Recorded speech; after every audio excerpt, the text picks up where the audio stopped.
فرمان. تو کہتا جی فقہی مسئلہ پوچھنا ہے تو امام صاحب فتویٰ لکھ دیتے. گھر وہ کہتا نا حدیث پاک میں نے سننی ہے. میرے جیسا تو مولوی کہتا ہے نا بندے چونکہ تھوڑے آئے سن لہذا میں تقریر نہیں تگڑی تیار کی تھی. بندے ہی اینڈ تے ہوندے نے. یہ امام مالک کا تو لطف دیکھو نا, انہوں نے تو لطف دیکھنا ہے نا. آپ میرے دل آمنہ کے لال کی باتیں.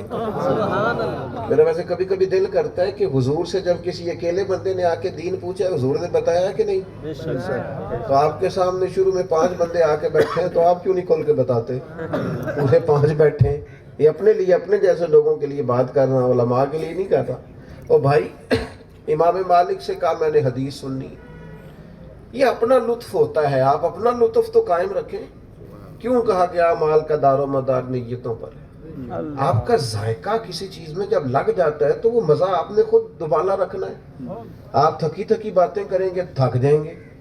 حضرت امام مالک سے کہا حضور حدیث سننی ہے, تو امام صاحب نے کہا اس کو بٹھاؤ ممبر کے سامنے.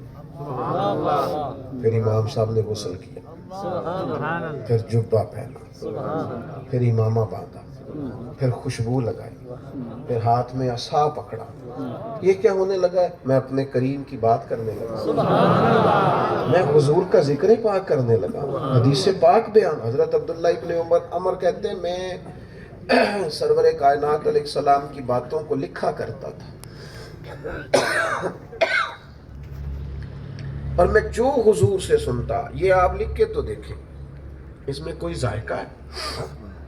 میں جو حضور بیان کرتے میں لکھتا, میں نوٹ بناتا.